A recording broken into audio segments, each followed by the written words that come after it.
had an interest in classic cars since, well, ever since I can remember really, from a young kid playing around with matchbox cars. From the age of 17 I had a 1968 Beetle, which I still have. So not many people at the age of 43 can claim that they've still got the first car they ever owned.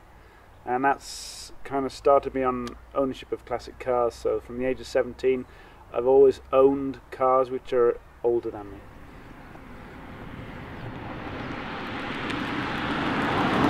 I had various Volkswagen Beetles, Porsche 914, a 1973 Porsche 914. I did the British Historic Rally Championship for about 7 years. I've always tinkered with classic cars, raced them, modified them, and yeah, there's pretty much there's not much I haven't done to a classic car.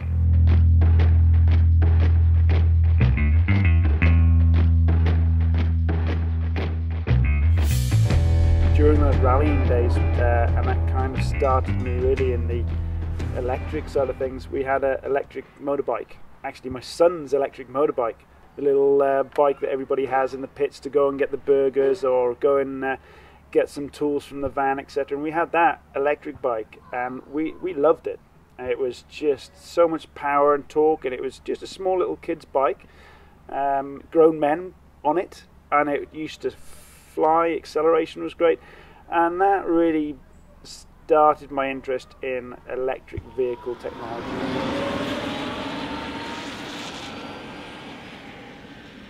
But it was really that electric bike that started it all, and got the thinking of, well, what would happen if I married the electric technology from the motorbike into one of the classic cars that I own.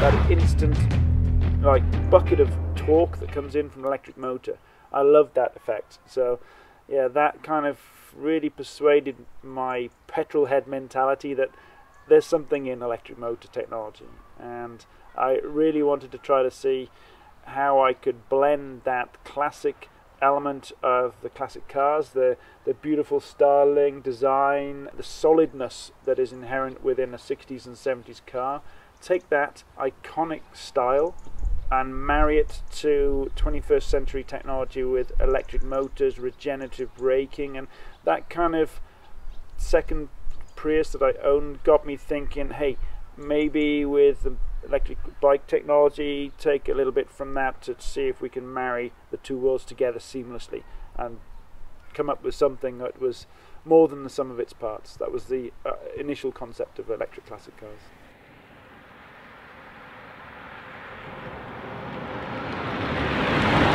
All the upgrades that we've done to the car are in period or in keeping, let's say, with the historic nature of it, so they don't impact negatively on the historic vehicle experience, let's say. So we put disc brakes on the front, we've improved the handling of the Beetle with heavy duty anti-roll bars, etc. But the biggest thing we found that improved the original handling of the Beetle was actually bringing the weight forward, because what we've done with the batteries is actually some of the batteries are obviously in the front where the petrol tank was, and the motor doesn't weigh as much as the old engine does, so the weights transfer to the front has really improved the handling of the Beetle, which it's a pleasure to drive now, and it hasn't got that back heavy experience that you have with the Beetle going around the corners. It's planted on the road beautifully now with that weight transfer to the front. So yeah, with the batteries that we have in this split between the front and back battery pack, it's got about a 100-mile range, and the performance is actually better than 0 to 60 in 10 seconds. I'd say, although we haven't done an exact test yet, it's more like 8 to 9 seconds, which is great.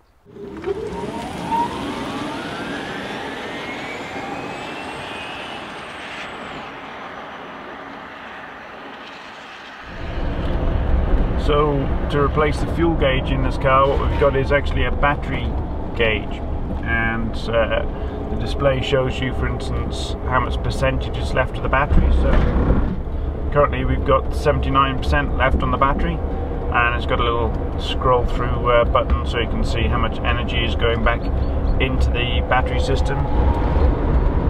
So as we're going along here, we're pulling some amps out of the motor, but as we go downhill, it'll flick seamlessly into regenerative braking mode as we're going downhill here now. So we're putting about 40 to 50 amps back in the battery system. And that really helps to extend the range of the car. So it probably extends the range by about 20%, I think. So we're putting my foot down on the accelerator again as we get to the flat, and it goes negatively on the amps, so the motor's pulling power from the battery system again.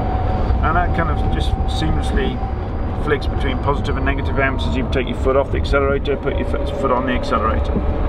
Just like most modern hybrid or electric cars. What we've done is we've maintained the original gearbox, so the electric motor actually bolts to the gearbox housing. So that means that you can either use it as a completely automatic car, so you plant your left foot down on the floor, forget about the clutch, leave it in third gear and just go and stop, go and stop. And third gear it'll start from a standing start, no problem, and it'll get up to 60 miles an hour, no problem. So most of the time you just leave it in third. But if you want that real historic sort of like experience going up and down through the gears, yeah, no problem. You can start it in second, get some real, head jerking acceleration, change it up to third on the motorway, 70 plus miles an hour, put into fourth, cruising, no problem at all. So it's completely down to how you feel that day. Another thing we've done as well is we have, just like most modern all-electric cars, we have a power and an eco mode. So there's a switch on the dashboard that you can switch it into eco mode, which means that it's less aggressive on the acceleration, so it's taking less power when you put your foot down from the batteries. But more importantly, on deceleration and braking, it's putting more power back into the batteries. So eco mode is great for just driving normally, getting the maximum out of the range. But when you really want to start gunning it, flick it into power mode and all hell breaks loose. So you can really put your foot down and surprise anybody and everybody that's, power mode is addictive.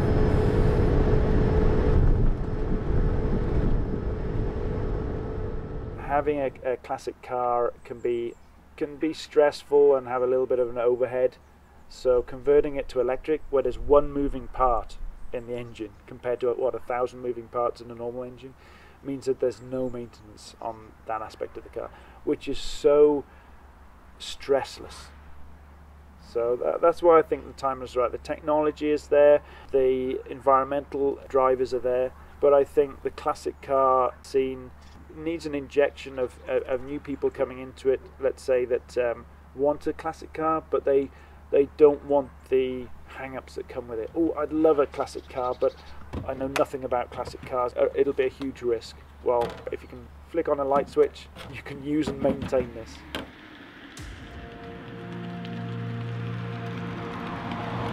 So I can't see myself going back to burning dead dinosaur juice again.